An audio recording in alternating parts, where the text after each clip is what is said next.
नमस्कार, आप देख रहे हैं न्यूज 69 चैनल और मैं हूं आपके साथ अंकिता। चलिए रुक करते हैं खबरों की ओर। कांग्रेस के धनतेरस पर यमराज की पूजा करने वाले बयान पर मंत्री सारंग ने किया पलटवार। हम सृजन की मानसिकता और कांग्रेस विध्वंस की मानसिकता वाले हैं।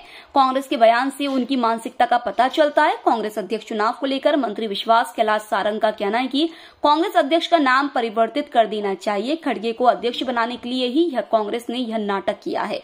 खड़गे ने खुद कहा है कि जो राष्ट्रीय अध्यक्ष बनेगा वो बलि का बकरा होगा। कांग्रेस अध्यक्ष को अब बीकेबी यानी बलि का बकरा बोलना चाहिए। राहुल की तुलना राम से करने पर मंत्री विश्वास सारंग बोले, यह रावण का घमंड है। कांग्रेस नेता भगवान और धर्म का अनादर करते हैं और नेहरू परिवार का महिमा मंडन करते हैं। राहुल की तुलना राम से करने के लिए कांग्रेस को माफी मांगनी चाहिए। कांग्रेस के नए अध्यक्ष को ऐसे नेताओं पर कार्रवाई करनी चाहिए। भारत जोड़ो यात्रा के मध्य प्रदेश आने पर मंत्री विश्वास सारंग बोले कि उज्जैन आ रहे हैं राहुल गांधी को यह बताना होगा कि भारत जोड़ो यात्रा की शुरुआत उन्होंने धर्मांतरण कराने वाली पादरी के साथ क्यों की। यदि राहुल हिंदू हैं और महाकाल मंदिर में आशीर्वाद लेते हैं तो उन्हें यह भी बताना होगा कि राम मंदिर बनने का विरोध क्यों किया, राम सेतु तोड़ने का षड्यंत्र क्यों किया। राहुल गांधी को किसानों की कर्ज माफी का जवाब देना होगा। कोरोना को लेकर मंत्री विश्वास सारंग ने कहा कि हम हर स्थिति पर नजर रख रहे हुए हैं। कोरोना को लेकर मंत्री विश्वास सारंग ने कहा कि हम हर स्थिति पर नजर रखे हुए हैं।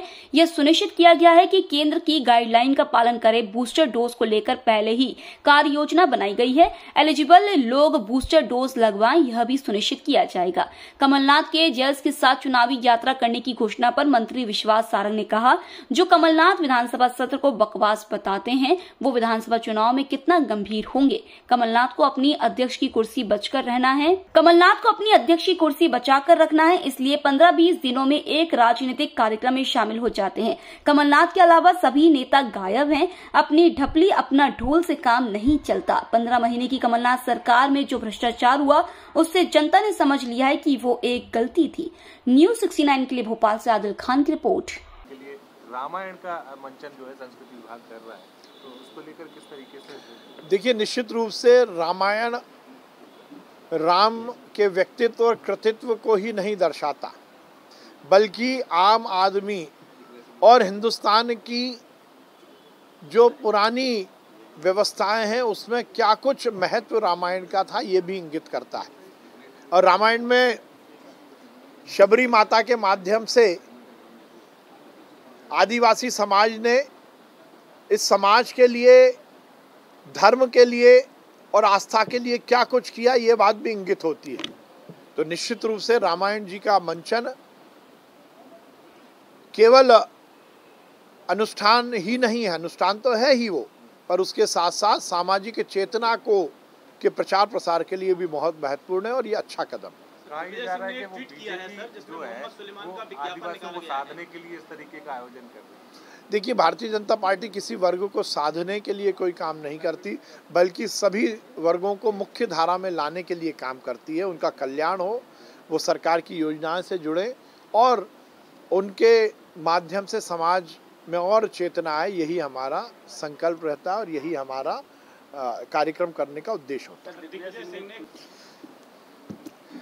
देखिए, इसी को कहा जाता है रावण का घमंड।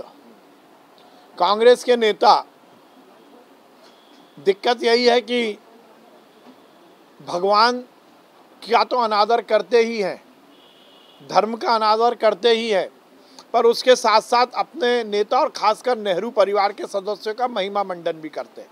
लक्ष्मण सिंह जी ने बहुत अच्छी बात बोली और लक्ष्मण सिंह जी तो हर समय अपनी बेबाकी के लिए माने भी जाते हैं। ये बात सही है, इससे ज़्यादा धृष्टता और कुछ नहीं हो सकती। भगवान राम से परिकल्पना करना, कल्पना करना, इससे ज़्यादा शर्मनाक कुछ हो सकता है क्या? और राहुल गांधी को और कांग्रेस को माफ़ी मांगनी चाहिए। और ऐसे व्यक्ति जो कि राम की कल्पना, राम की तुलना राहुल गांधी से कर रहे हैं, उसको कांग्रेस से निकाला जाना चाहिए। उन्होंने भी मांग की है, वो कह रहे हैं कि अपेक्षा है नए राष्ट्रीय अध्यक्ष से कि ऐसे लोगों पर कार्रवाई होगी जो चाटुकारी करें। हाँ, निश्चित रूप से लक्ष्मण सिंह जी ने जो कहा है, अब जो भी बीकेबी है कांग्रेस के, उनको ये चाहिए कि ऐसे लोगों पर कार्रवाई करें, नहीं तो ये माना जाएगा कि कांग्रेस हर समय भगवान का और हिंदू देवी देवताओं का अपमान करती है। सर, प्रमोशन में आरक्षण का प्रस्ताव चुनावी रथ शुरू कर रहे हैं चुनावी यात्रा। 20 अक्टूबर को महापंचायत भी बुलाई है जयस ने। जो नेता विधानसभा सत्र को कहता है ये बकवास है, वो विधानसभा चुनाव में कितना सीरियस होगा ये आप समझ सकते हो। क्योंकि कमलनाथ जी को अपनी पीसीसी के अध्यक्ष पद की कुर्सी को बचाकर रखना है, इसलिए 15-20 दिन 25 दिन में एक आध राजनीतिक कार्यक्रम में शामिल हो जाते हैं। पर मुद्दा यह है कि बाकी नेता कहाँ हैं, ढूंढते रह जाओगे। कांग्रेस के नेता गायब हैं कमलनाथ के अलावा। दिग्विजय सिंह है नहीं, सुरेश पचौरी है नहीं, अरुण यादव है नहीं। कहाँ है मध्य प्रदेश के बाकी नेता? अपनी ढपली अपना ढोल से काम नहीं चलता। अकेले आलाप लगा देने से संगीत संध्या नहीं सजती।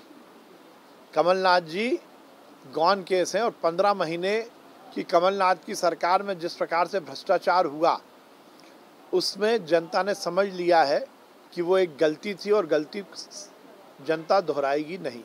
मध्य प्रदेश में आदिवासी इसी तरह की और खबरें देखने के लिए बने रहे हमारे साथ, देखते रहिए न्यूज़ 69 चैनल। जब तक के लिए धन्यवाद।